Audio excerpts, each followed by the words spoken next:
Salmo de número 73. Salmo de número 73. A gente vai ler aqui alguns versículos.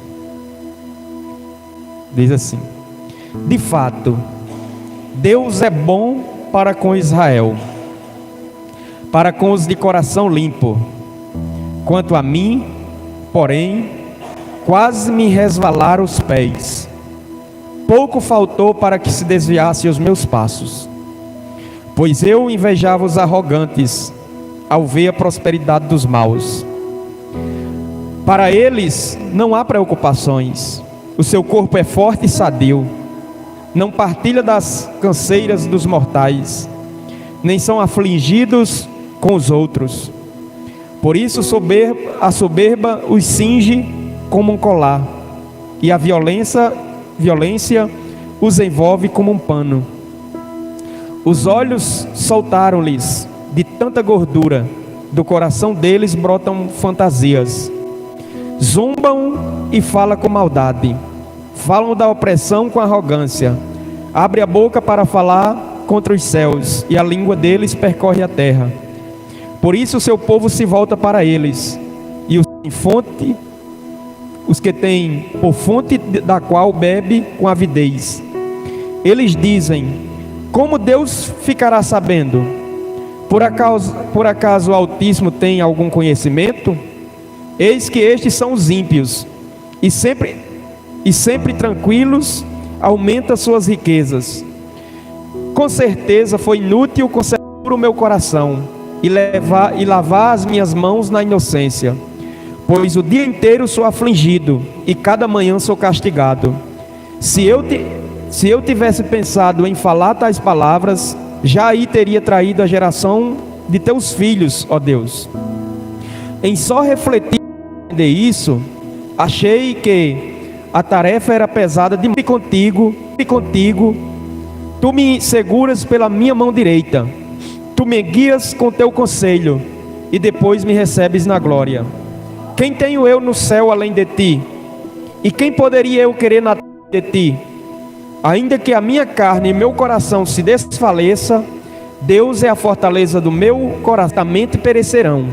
Tu destrói todos os que são infiéis para contigo. Quanto a mim, bom é estar perto de Deus.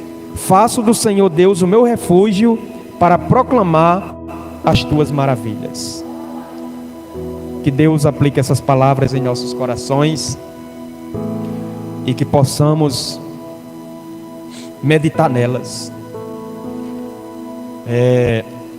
Esse salmo é um salmo de Asaf, escrito por Asaf. E esse salmo ele nos traz muitas lições preciosas, meus irmãos. Eu gostaria de falar sobre vocês, falar com vocês nessa noite sobre o tema a crise de fé. A gente está vivendo dias em que estamos vivendo crise de fé, uma crise de fé. Louvado seja Deus. E falar sobre crise de fé é, acima de tudo, destacar que até certo ponto, certo limite, é normal alguém passar por uma crise na fé. É normal, até certo limite, alguém passar por dias maus, por dias difíceis, dias de provações. Mas o que não pode é a gente deixar que quando essa crise bater na nossa porta, a gente permita que ela faça morada, que ela se aloje, em nosso lar, em nossas vidas. As crises que vêm sobre as nossas vidas, crise de fé, a gente precisa usar elas para ser um passo para o nosso crescimento espiritual. Porque a verdade é que todas as vezes que a gente vence uma crise de fé, a gente sobe um degrau na nossa vida espiritual.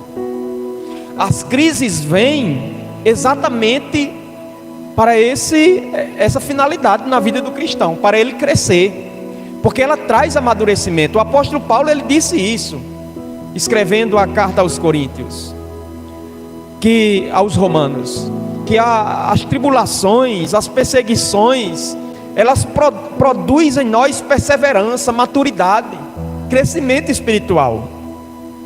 Então as crises de fé, quando vêm, a gente precisa fazer delas um trampolim para que a gente consiga alcançar lugares mais altos em nossa vida espiritual, e não permitir que ela vença nossas vidas. O que tem acontecido é que as crises de fé têm batido na porta de cristãos e têm vencido. Os cristãos têm se rendido a crises.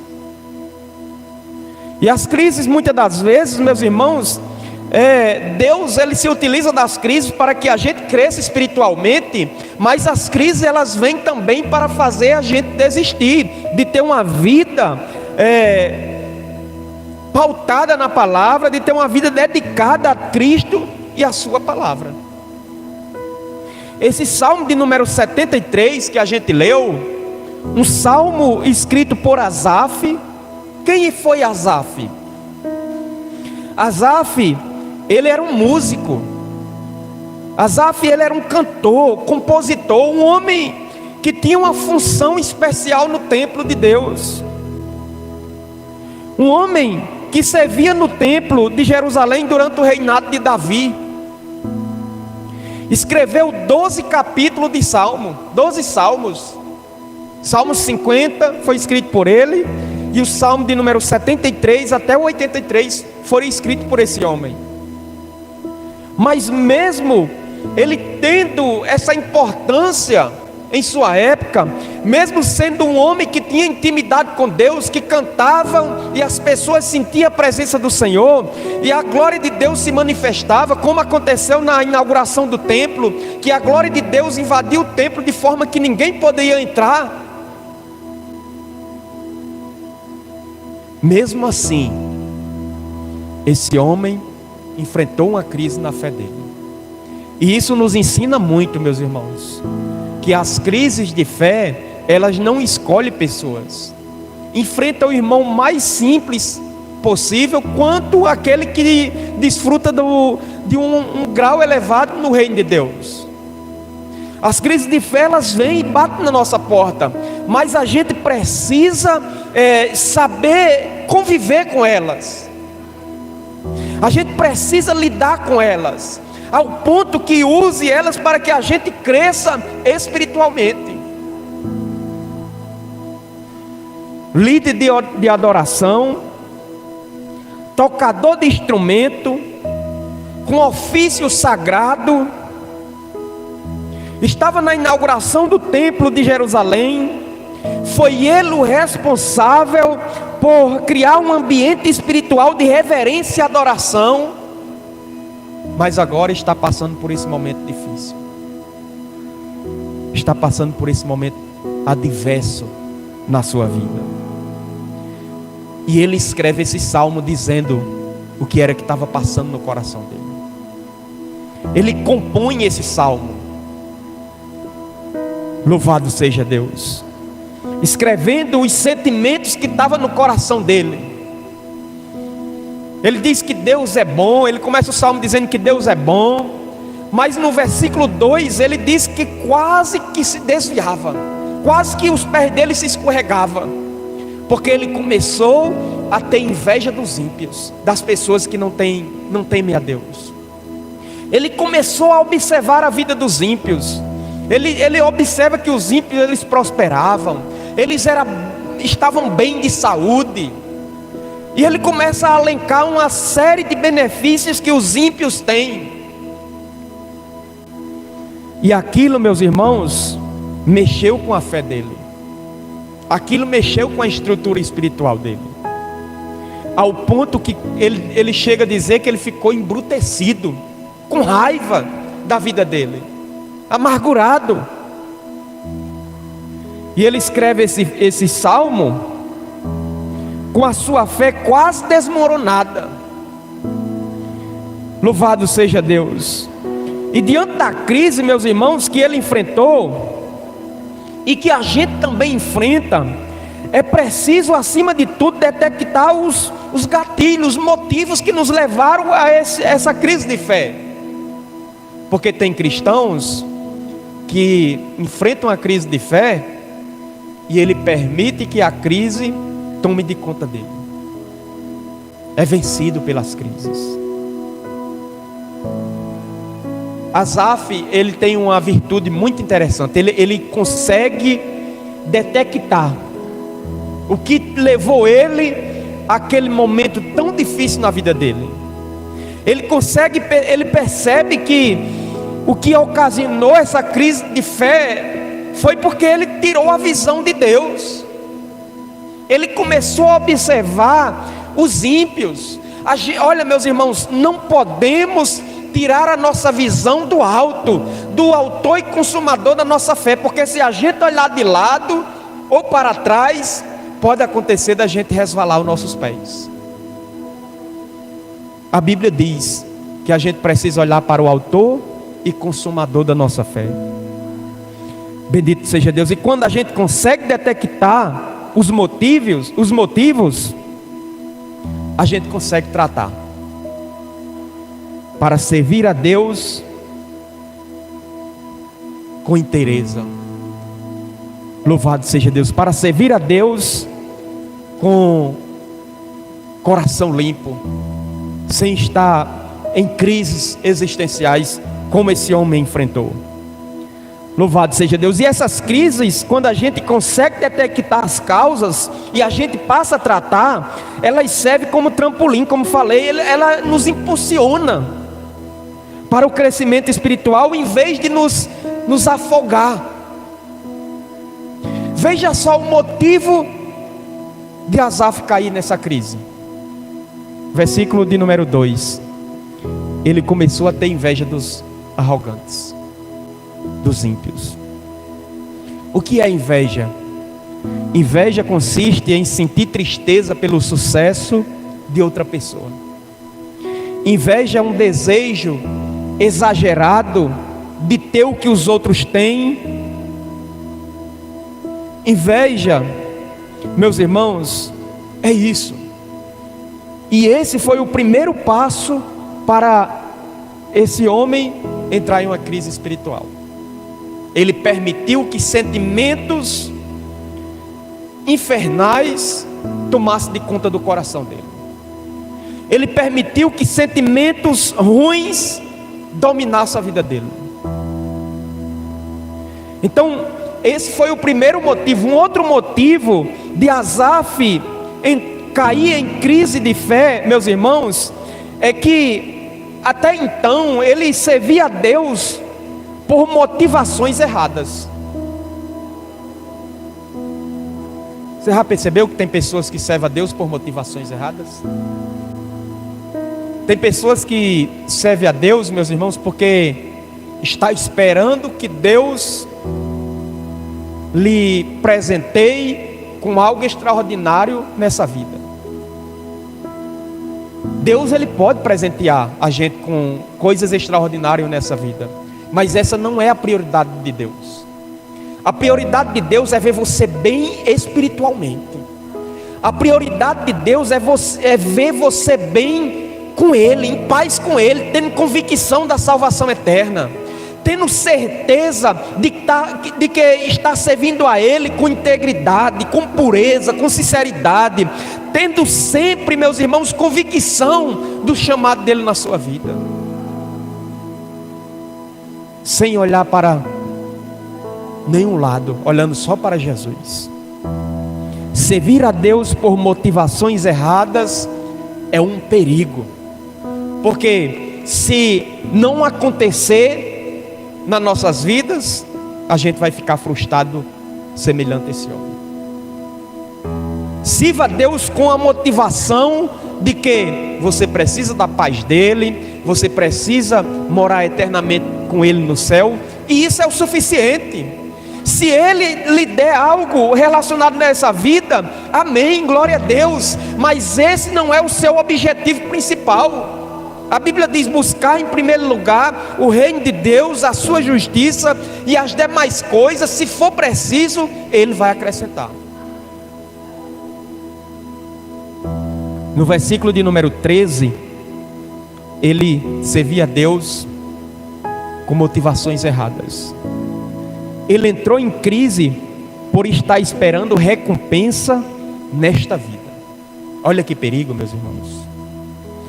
E a gente vive nesses dias, me permita a sinceridade, que existe um evangelho aí sendo pregado, que o crente não adoece, que o crente não pode passar por lutas, que o crente não pode enfrentar situações adversas, que se ele estiver enfrentando qualquer coisa relacionada ao que eu citei, é porque ele não está verdadeiro diante de Deus. E esse evangelho é um evangelho mentiroso, o evangelho do positivismo, que você tem que determinar, que você tem que dizer que vai acontecer, e vai acontecer. E a verdade, meus irmãos, que isso é uma mentira. Nós servimos a Deus pelo que Ele é, não pelo que Ele faz ou vai fazer nas nossas vidas. Você pode até se frustrar quando serve a Deus com motivações erradas. Cuidado com suas motivações em servir ao Senhor. Você pode se frustrar. Jesus nunca nos prometeu recompensa para essa terra em servir a Ele. Pelo contrário, quem prometeu glória nessa vida foi Satanás. Mateus capítulo de número 4, versículo 8, ele leva Jesus, mostra a Jesus todos os reinos do mundo e diz: olha, tudo isso eu te darei se prostrado me adorares. Jesus não promete glória humana a ninguém. Jesus promete céu de glória, reino de Deus, vida espiritual. Jesus prometeu vida eterna no capítulo 3, versículo 16 de João. Jesus prometeu perdão de pecados em 1 João capítulo 1, versículo 9. Jesus prometeu consolo em Mateus capítulo 5, versículo 4. Jesus prometeu misericórdia no Sermão do Monte, em Mateus capítulo 5, versículo 7. Perceba que o que Jesus nos promete é relacionado à vida eterna, porque as coisas eternas, elas permanecem, as coisas terrenas, elas se acabam, e o que Jesus nos dá são coisas que permanecem. Então, meus irmãos, olha, Asaf caiu na crise de fé, porque invejava os arrogantes, estava servindo a Deus com motivações erradas. E essa daqui, o terceiro motivo de Asaf cair em crise, para mim é um dos principais. Asaf se ausentou de estar no santuário de Deus. Pense numa coisa que causa crise de fé na vida do crente, é quando ele resolve se ausentar da casa do Senhor. É um grande motivo para cair em crise de fé. Ele se ausentou da casa do Senhor. As entrelinhas desse texto deixam a nos entender isso, que ele se ausentou do santuário. Ele deixou de visitar o santuário para meditar nas coisas de valor passageiro. Ele começou a observar a vida dos ímpios. Ele deixou de meditar nas coisas de valor eterno para olhar para a vida dos ímpios. E isso, meus irmãos, é um perigo. Ele começou a desejar as coisas de valor efêmero, passageiro, transitório. E isso causou uma crise espiritual. Veja que ele só vai cair em si, na real, ele só vai se despertar, se acordar, quando ele novamente ele entra no santuário. No versículo de número 17 está escrito isso. Quando ele vai para o santuário, a Bíblia diz que ele então entendeu qual seria o final dos ímpios. Sabe o que foi que ele teve aí, meus irmãos? Ele teve os seus olhos abertos espirituais.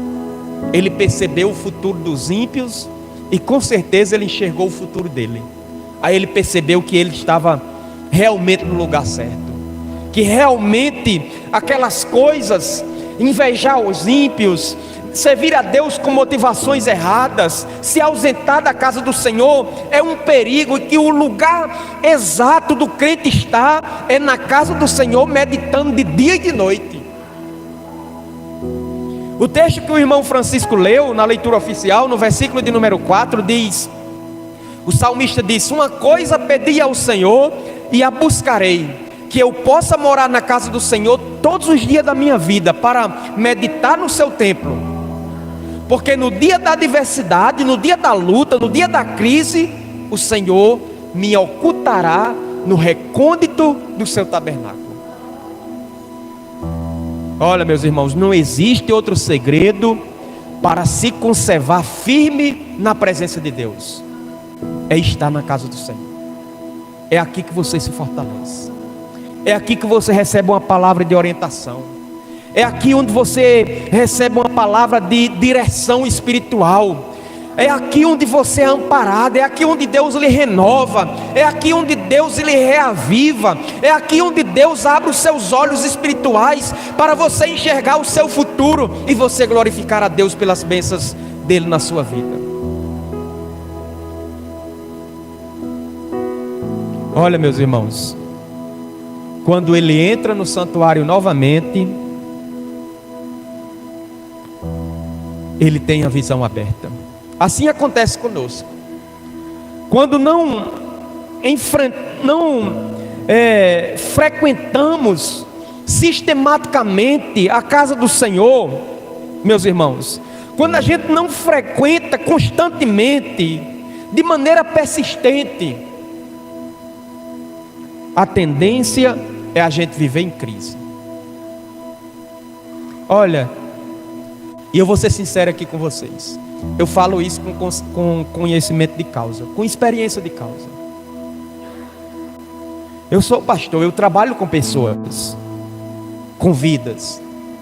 Eu tenho observado, eu tenho convivido com pessoas que enfrentam diariamente crises espirituais, crises na fé, exatamente por esse motivo, meus irmãos. Porque não valoriza uma vida sistemática de estadia na casa do Senhor. Frequenta a casa do Senhor de maneira esporádica, no dia que der certo, no dia que der tempo, no dia que der vontade. E não é assim. A gente precisa ter um compromisso diário, constante com a casa do Senhor, porque é aqui onde Deus renova as promessas na sua vida. Eu fico, às vezes, sem compreender, assim, triste com certas situações, meus irmãos, de pessoas que caiu em crises espirituais, em crise de fé, porque deixaram de vir ao santuário. Olha, eu vou ser sincero com vocês. Quando a gente tira da nossa agenda os compromissos com o santuário de Deus, essa agenda será preenchida com outras coisas. Porque existe o tempo para todas as coisas, meus irmãos. Quando a gente não tem tempo para Deus, certamente esse tempo será gastado com outra coisa que às vezes não glorifica nem a Deus. Porque é aqui onde você encontra cura, é aqui onde você encontra palavra de salvação, é aqui onde você encontra perdão para os seus pecados, é aqui onde você encontra restauração para a sua vida, é aqui onde você encontra palavra de ânimo. Louvado seja Deus. É aqui onde você enfrenta as suas crises e vence elas.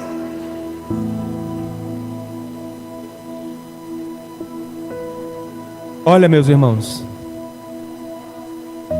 e para sair da crise de fé, só existe uma saída. E pense num processo difícil, viu? Quando a gente cai numa crise de fé, para retornar, só existe uma saída. Qual é a saída, pastor?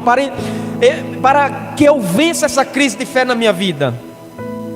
Entra no santuário de Deus. Venha para o santuário de Deus. É aqui onde você terá uma visão de futuro. É aqui onde você terá uma visão aberta. É aqui onde Deus vai abrir os seus olhos e dizer: aqui é o lugar onde eu quero que você esteja. Jesus disse: eu edificarei a minha igreja e as portas do inferno não prevalecerá contra ela. É contra a igreja, meus irmãos, que as portas do inferno não prevalecem. Não é contra um crente individualmente, não. Nós não somos uma ilha para viver isolados.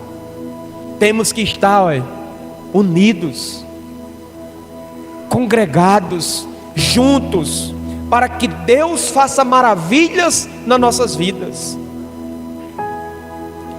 Quando Asaf entra no santuário, no versículo de número 17, ele tem a sua visão aberta. Asaf tem uma visão de futuro. Essa visão de futuro, ela nos cura de qualquer sentimento de inveja. Essa visão de futuro, ela serve para nos fazer compreender que a gente não precisa, não deve servir a Deus por motivações erradas. Essa visão de futuro, meus irmãos, nos faz entender que não podemos nos ausentar do santuário. Não podemos se afastar da presença de Deus. Quando Asaf entra no santuário, tem a visão mudada. Olha o que ele diz no versículo de número 17, versículo parte B. Ele diz: descobri o fim deles. Ele entendeu que os ímpios, meus irmãos, por mais que muitas das vezes passem por coisas boas relacionadas a essa vida, mas o fim deles é o inferno. É terrível. Ele diz: olha, eu sei que o fim deles é terrível. O Senhor coloca eles em lugares escorregadios. Os ímpios estão em lugares escorregadios.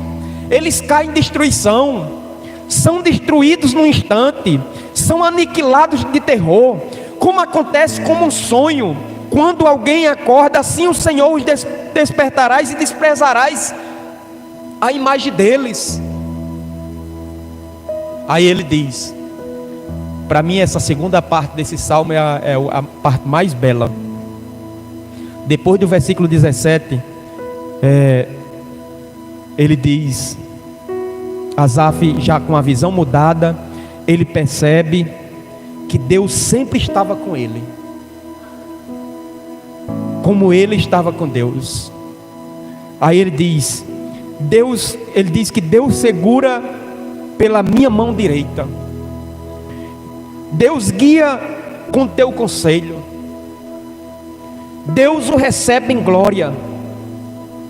Depois deste despertamento que Asaf teve, Asaf, meus irmãos, ele era adorador, ele era um cantor, ele era um compositor. Depois desse despertamento, Asaf escreve um dos mais belos versículos da Bíblia Sagrada. No versículo de número 25, Asaf diz: quem tenho eu no céu além de ti? E quem poderia eu querer na terra além de ti? Asaf percebe, meus irmãos, já estou concluindo, que tudo que ele precisava era de Deus, tanto na terra quanto no céu. o que ele queria, o que ele na verdade queria era Deus. Ele diz que quem tenho eu no céu além de ti? E na terra, quem poderia eu querer na terra além de ti? Se na terra, ele por um instante, ele começou a desejar as coisas dos ímpios, depois que ele entra no santuário, ele percebe que aqui na terra, a única coisa que ele poderia querer era Deus. Porque a única coisa que existe de bom aqui nessa terra, meus irmãos, é Deus. Louvado seja Deus. As outras coisas, por mais que tenha a sua beleza, mas é passageira, se acaba. Deus não. O Deus que a gente tem aqui na terra é o mesmo que teremos Ele no céu. Preserve isso na sua vida. Conserve essa presença na sua vida. Para concluir, diante de uma crise, seja causado por inveja dos arrogantes, por estar servindo a Deus com motivações erradas, ou até mesmo por ter se ausentado do santuário de Deus, só existe um escape, uma saída: é voltar para o santuário, é voltar para a casa do Senhor, é voltar para Deus. É aqui na casa do Senhor que você terá a visão restaurada e encontrarás vida espiritual. Que Deus aplique essas palavras em nossos corações e que possamos ficar com esse ensinamento no nome de Jesus.